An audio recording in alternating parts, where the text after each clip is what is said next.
رسالة للعلماء المنافقين، وهذه رسالة كمان للناس اللي بيقولوا عنهم احنا رجال الدين، احنا مشايخ هذه الأمة، احنا معنا شهادات ومعنا دكتوراه ومعنا يعني مراتب طيبة، احنا كل الناس بتحبنا.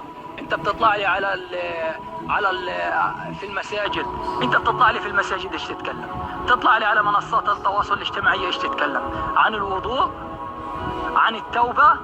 هذا شيء عظيم بإسلامنا، ولكن هذا الشيء ما بيغنيك عن انه انت تنصر اخوانك في شمال غزة. اخوانك في شمال غزة قاعدين هنا بين بيت وبيت، دقنا اصناف الموت، ناس منا انحرقت، ناس منا ماتت، في ناس عطشانة، في ناس جوعانة. والله العظيم ما تشرع علينا عدونا الا بسكوتكم يا منافقين. اتقوا الله سبحانه وتعالى. والله العظيم لو انكم مش منافقين لنصرتم اهل فلسطين. والله العظيم لو انكم مش منافقين. اسمعوا بدي اقول لكم كلمه، حتى ما تاخذونا بعلمكم، وما العلم مش بس اسم. انا عالم بالاسم، العلم بده افعال، الدين بده افعال، بده تضحيه، بده تضحيه. النبي صلى الله عليه وسلم قال لك ايش؟ الجنه حفت بالمكاره، الجنه بدون ما تدفع ثمن عايش. والله العظيم حرب غزه كشفت امثالكم الظلمه. انتوا سكوتكم قتلنا اكثر من المعاناه اللي احنا بنعاني فيها. انتم سكوتكم ذبحنا وحرق قلوبنا.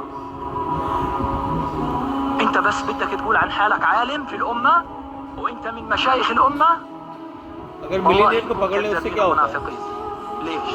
الله سبحانه وتعالى قال ايش؟ وقل اعملوا فسيرى الله عملكم ورسوله والمؤمنين. النبي صلى الله عليه وسلم ايش قال لك؟ ما وقر في القلب صدقه العمل. ما وقر في القلب صدقه العمل. يعني انت لما بدك تقول لا اله الا الله بدك تعمل فيها. يعني انت لما بدك تقول انا عالم بدك تعمل في علمك، لانه انت حملت امانه بس خنت الامانه. بتعرف ليش انت منافق؟ النبي صلى الله عليه وسلم ايش قال؟ قال صفات المنافقين ثلاث، بدي اذكر لك واحده منهم. من ائتمن وخان. انتم ائتمنتم على دين، على أمة محمد بدينكم. ليش دخلت في مجال العلم؟ ليش كنت عالم من علماء الأمة؟ عشان تخذلونا؟ الله سبحانه وتعالى بنظر إلكم وشايفكم، شايف كيف خذلانكم. لو طلع رئيس دولة أو وزير قال لك اطلع احكي لنا كلمة، كان مدحت الوزير ومدحت الرئيس، وكان جبت آيات قرآنية وكانت تحكي بحرقة وبمحبة. أما أهل فلسطين اللي محتاجينكم سبتوهم وتركتوهم.